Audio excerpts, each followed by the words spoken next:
आज सुनेंगे निर्जला एकादशी की व्रत कथा। एकादशी का व्रत हिंदुओं में सबसे अधिक महत्वपूर्ण माना जाता है।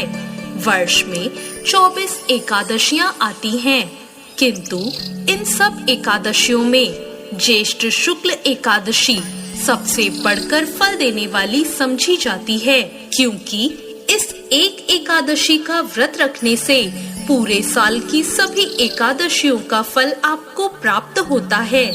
इसे पांडव या भीमसेन एकादशी के नाम से भी जाना जाता है।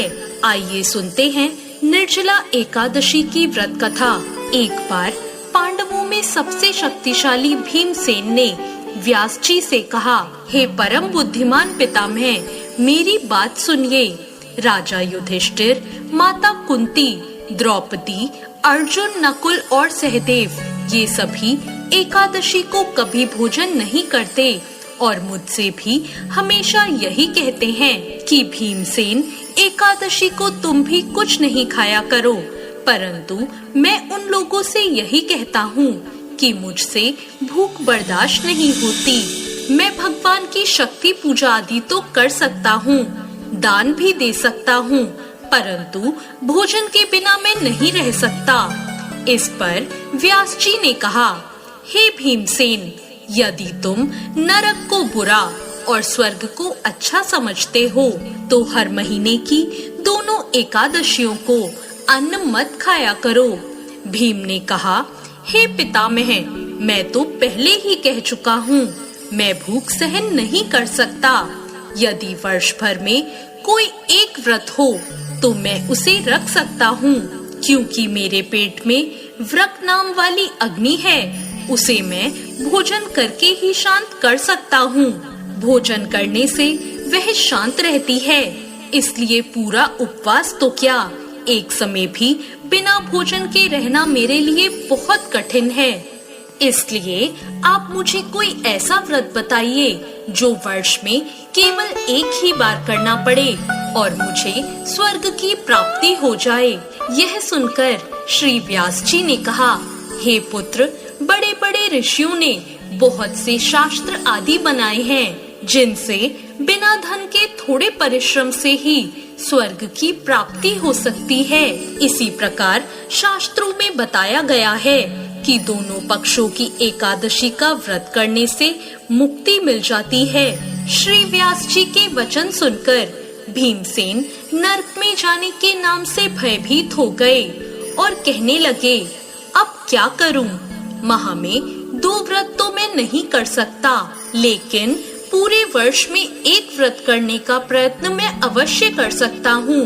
इसलिए पूरे वर्ष में कोई एक दिन व्रत करने से मेरी मुक्ति हो जाए, ऐसा कोई व्रत बताइए। यह सुनकर श्री व्यास जी कहने लगे कि वृषभ और मिथुन की संक्रांति के बीच ज्येष्ठ मास के शुक्ल पक्ष की जो एकादशी आती है, उसका नाम निर्जला है। तुम उस एकादशी का व्रत करो। इस एकादशी के व्रत में स्नान और आचमन के सिवा जल वर्जित है। आचमन में 6 मासे से अधिक जल नहीं होना चाहिए, अन्यथा वे मद्यपान जैसा हो जाता है। इस दिन भोजन भी नहीं करना चाहिए, क्योंकि भोजन करने से व्रत नष्ट हो जाता है। यदि निर्जला एकादशी के सूर्योदय से लेकर द्वादशी के सूर्योदय तक अगर कोई जल ग्रहण ना करे तो उसे सारी एकादशियों के व्रत का फल प्राप्त हो जाता है। द्वादशी को सूर्योदय से पहले उठकर स्नान आदि करके ब्राह्मणों को दान देना चाहिए। इसके बाद भूखे और सच्चे ब्राह्मण को भोजन कराकर आप भी भोजन कर लेना चाहिए। इसका फल पूरे वर्ष की संपूर्ण एकादशियों के बराबर होता है। व्यास जी कहने लगे, हे भीमसेन, मुझको स्वयं ये बात भगवान ने बताई है। इस एकादशी का पुण्य समस्त तीर्थों और दानों से अधिक है। केवल एक दिन मनुष्य निर्जल रहने से उसे समस्त पापों से मुक्ति मिल जाती है। जो मनुष्य निर्जला एकादशी का व्रत करते हैं, उनकी मृत्यु के समय यमदूत आकर नहीं घेरते, उन्हें तो भगवान के पार्षद पुष्पक विमान में बिठाकर स्वर्ग ले जाते हैं। अतः संसार में सबसे श्रेष्ठ निर्जला एकादशी का व्रत है, इसलिए पूरे यत्न के साथ इस व्रत को करना चाहिए। उस दिन ओम नमो भगवते वासुदेवाय मंत्र का उच्चारण करना चाहिए और हो सके तो गोदान भी अवश्य करना चाहिए। इस प्रकार श्री व्यास जी की आज्ञा अनुसार भीमसेन ने इस व्रत को किया।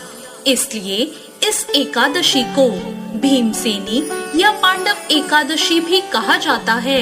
निर्जला व्रत करने से पूर्व भगवान से प्रार्थना करें कि हे भगवान, आज मैं निर्जला व्रत करता हूँ, दूसरे दिन भोजन करूँगा। मैं इस व्रत को श्रद्धा पूर्वक करूँगा, अतः आपकी कृपा से मेरे सभी पाप नष्ट हो जाएं। इस दिन जल से भरा हुआ एक घड़ा वस्त्र से ढककर दान करना चाहिए।